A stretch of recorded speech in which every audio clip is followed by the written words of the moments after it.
So you may see me get hurt, but at least for once I'm wearing some safety squints. I want my goddamn thing to fall off.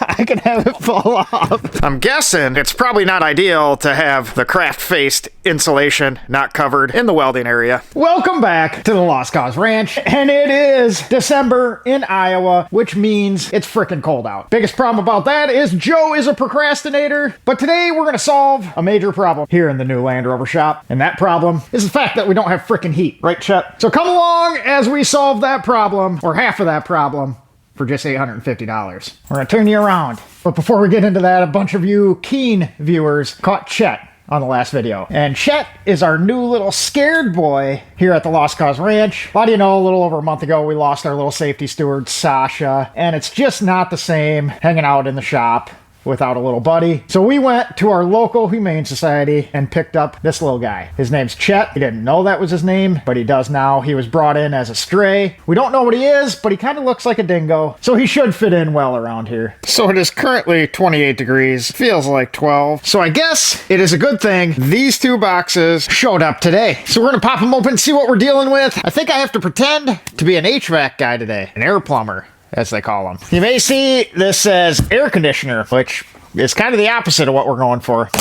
We have a template. We'll actually save that. Probably a good thing I didn't use a Sawzall this time. Surprisingly, it actually looks bigger in person. But right there is our little head unit for the first mini split. See, we're doing this in stages because, like I said, I gotta pretend to be an HVAC guy, so I'm kind of winging it on sizing. Now for the heavy part, or the meat and potatoes of the system.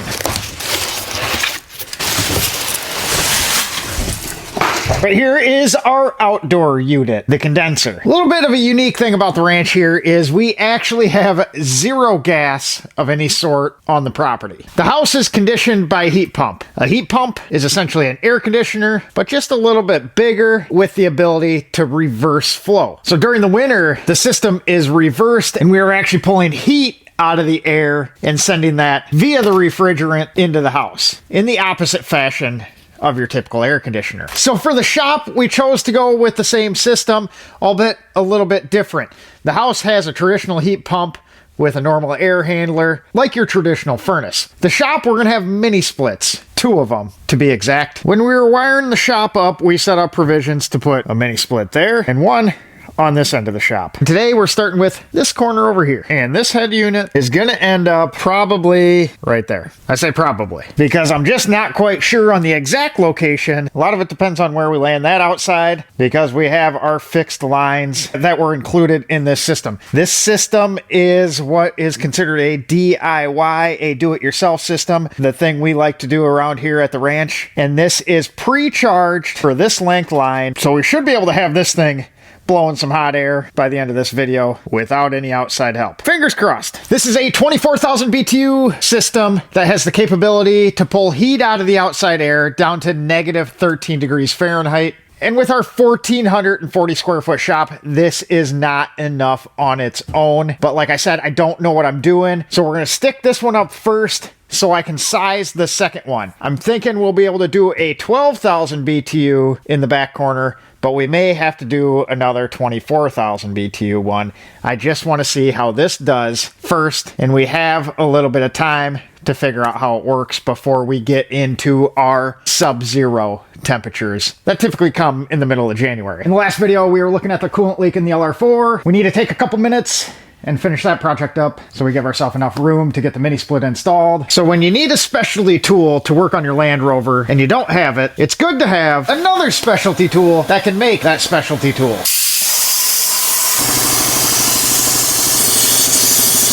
So we're gonna go ahead and replace the Y pipe up front as well. We have one of those on hand here, so we may as well do it. But in order to do that, we need to get the water pump off. And to get the water pump off, we need the fan clutch off. And the fan clutch requires a big wrench that's narrow. At the shop, we only had one of them because most of Ted and I's tools were in one location. And normally I've just been running up and borrowing Ted's, but we just went ahead and cut our own out.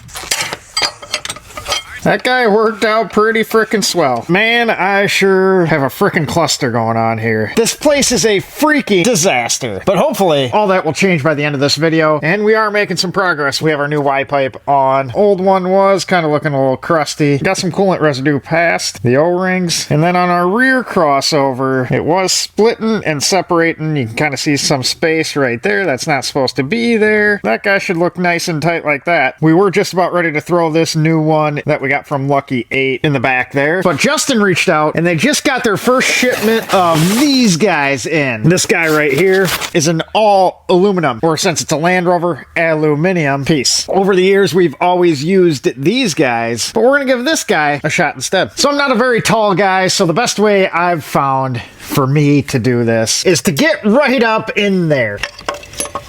It's really not terrible. There's plenty of room back here. It's just getting back there is all. See, plenty of room. It's almost too bad we're not even going to be able to see that guy back there because it is pretty freaking good looking. I do like the aluminum, and hopefully that guy will end up being a little longer lasting than the factory plastic sandwiched together with some glue and sealant, because we all know how that works. So once again with the wheel swap, we're in some freaking tight quarters. The shop feels like half as big as it needs to be, or I have twice as much stuff as I need to have. You guys decide.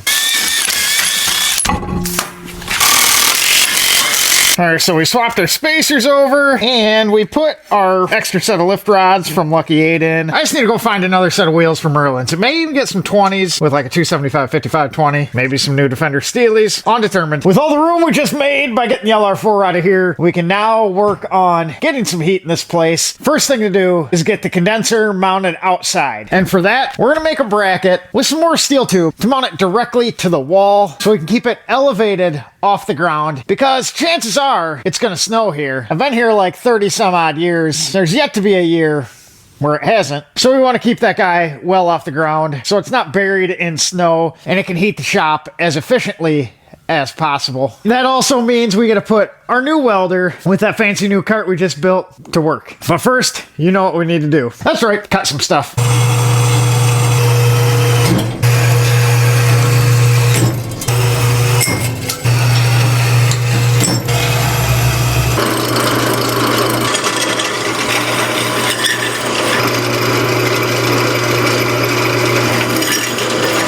So here is pretty much all of our pieces that we just need to assemble.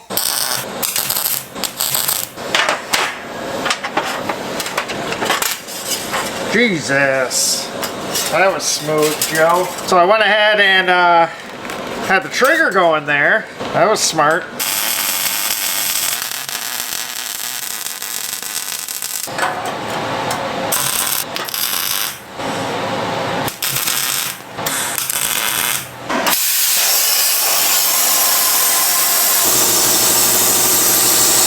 We had one last thing to add to the mount. That was a couple pieces to cut out on the plasma just to make sure this thing is nice and sturdy. There is the completed bracket for the condenser. Gonna bolt on right there, and we're gonna center this guy outside on this pole here. So I went ahead and brought the bracket inside the house so I could paint it in my heated painting booth, i.e. my living room, you know, the proper place. But it is just far too cold inside the shop because we haven't got the heater put up yet. But while that bakes in my living room, we're gonna move on with the rest of the installation. We have our outside disconnect so we can work on this thing safely without zapping ourselves. We got our liquid tank conduit, a new 30 amp breaker. Luckily on the panel we have a couple spots left for that. So our first thing is we're gonna blast a hole through the wall so we can pass some power back outside. This one is gonna be a little bit painful. This is the first hole I'm cutting in the new shop. There's a couple more to cut down the road for fans and whatnot, but the first one cuts the deepest.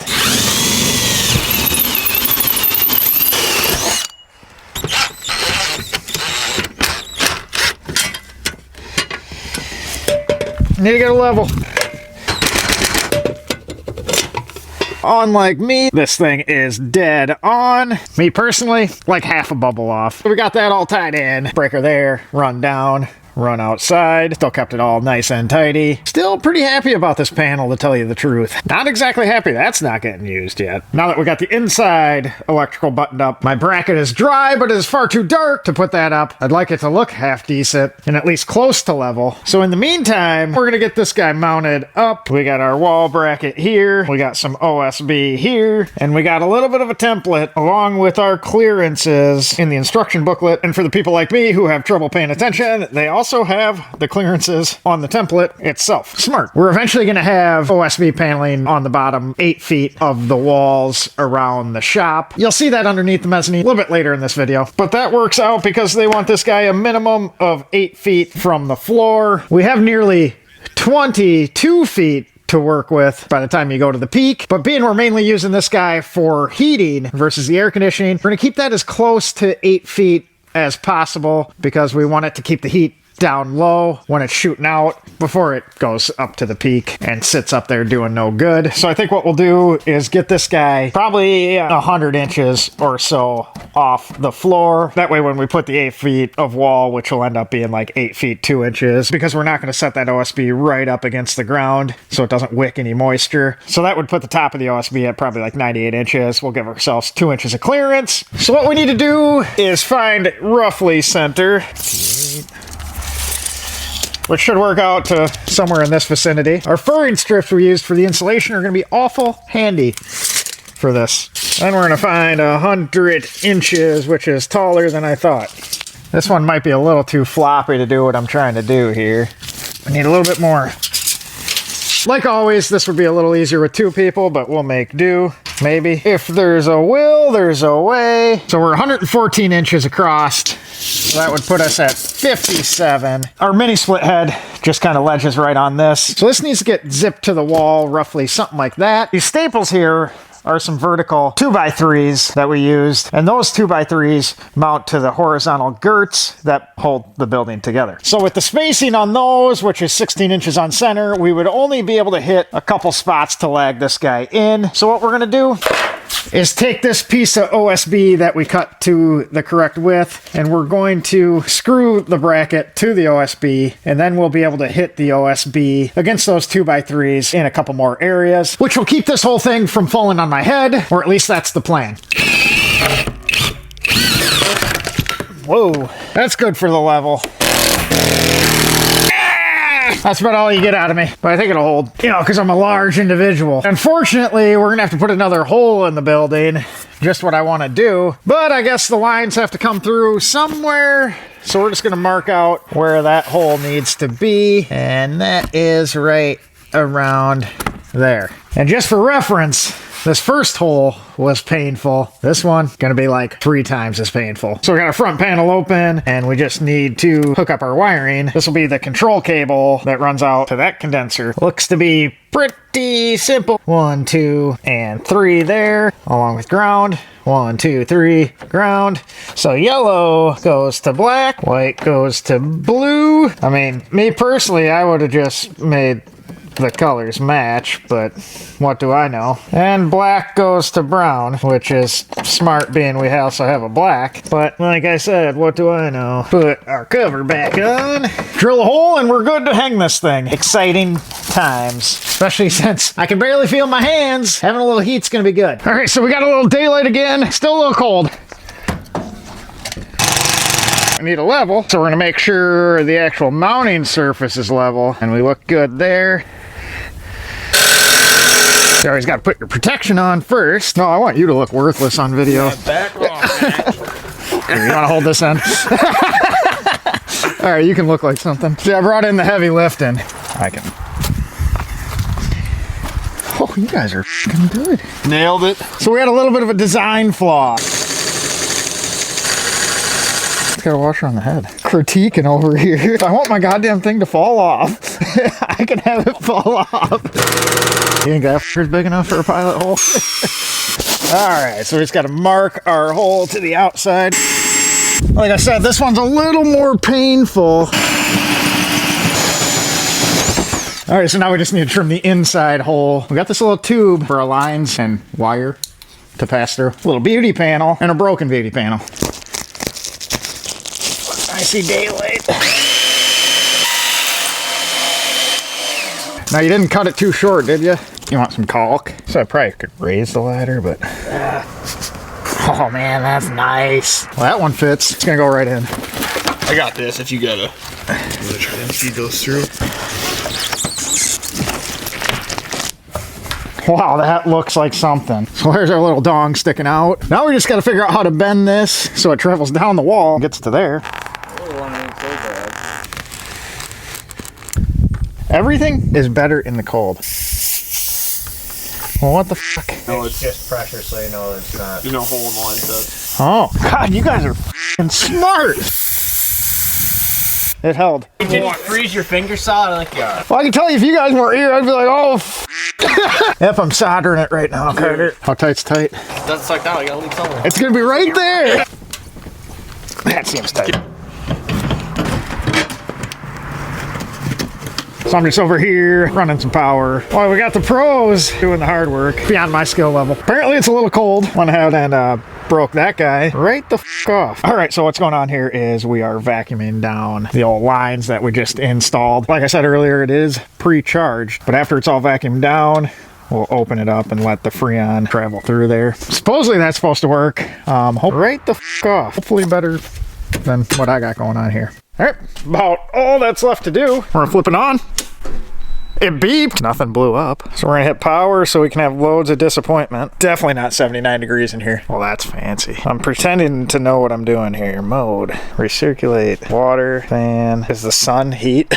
You know, a guy could read, but I'm just gonna hit shit first. So we got stuff loosely put together. Just wanted to make sure everything was functioning before we started wrapping stuff up to some extent. But it is blowing cold air at my face, which isn't pleasant. So we are going to wrap these guys up. This is more than likely going to be somewhat of a temporary deal right here, but they have some insulation tape to wrap around. A bunch of different companies also make some like white plastic covers to go over the pipe to dress it up some, but I'm not exactly a fan of putting a bunch of white stuff up there, so I'm thinking maybe we'll use the middle brake and bend up some aluminum and get it powder coated this brown, along with getting the rack powder coated next spring. You know, once it is somewhat nicer than 20 degrees, 15 degrees, at a certain point it just doesn't matter, it's just cold. So I was mistaken, I thought this was some sort of tape, but it's just like a wrap, not sticky. Son of a gun.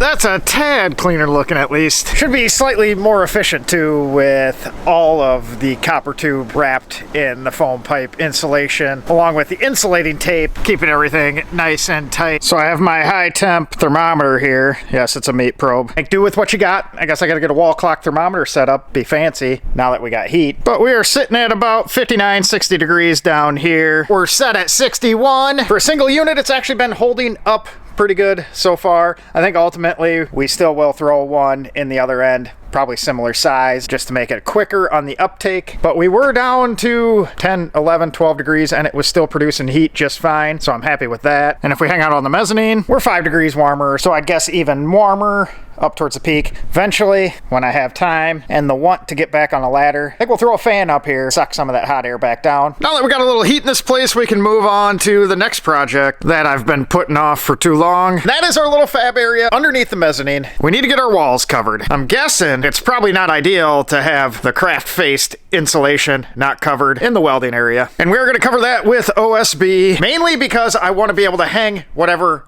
wherever, on these walls underneath. But we need to trim these guys down some, and we're gonna snag some measurements to do that. And being it's sunny out today, we're gonna cut these guys outside. I mean, mainly because I'm lazy and I don't wanna clean up the mess the table saw is gonna make. Once again, this is probably a two-person job, so you may see me get hurt, but at least for once I'm wearing some safety squints. Wish me luck.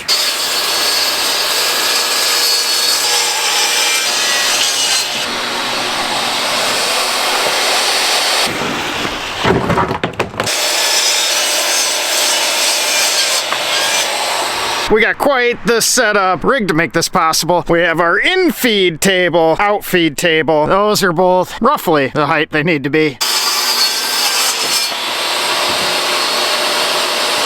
Now we got the interesting one to do. We got the saw widened out. We need to cut that one long ways for this little skinny section. Just resetting up our feed table. Done. Now we just need to load it back in. Do a little gap so we don't let all that new heat out.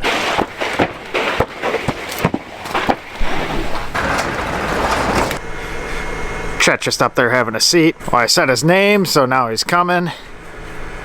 He's still pretty curious about everything. So this should go fairly smoothly. Or at least I hope so with how it was planned out. So when I set all the outlets, I kind of had the horizontal stacked OSB in mind. They're set at a height that we should be able to ledge the top sheet right onto the outlet itself. And then all we'll have to do is cut 3 sides out of the bottom sheet to clear all the outlet boxes and not have to plunge something in the center. And that should leave us about 1.75 inches off the ground. That way we can just cover that with some of that rubber trim that we can mop right up to or wash right up to if we need to. And the OSB won't wick a bunch of moisture from the ground, especially more towards that area that's going to have some water. And that is possible because the water comes into the building there and the pressure washer is going there.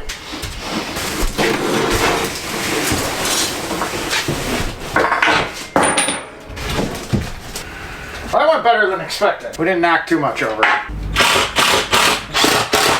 Need a stool for the vertically challenged people like myself. It's like a puzzle. There we go. So I got that first little section done. I think the fit up around the outlet's pretty decent. Outlet cover will obviously hide that. I'm guessing that was the most difficult one, being we had to work around the air compressor, back in the corner, plasma, without moving all that. The other 3 should be much easier. Anyone want to come be my friend? Help me throw some OSB up? Nah, I have tons of people that offer to help all the time. But I kind of like figuring things out myself. Well, that was a close one. I should probably be wearing my hard hat around here. I'm a bit of a liability. At least that's what the old boss always thought. So for the outlet cutouts, I'm just using a simple hand drill and a jigsaw. Drill the corners.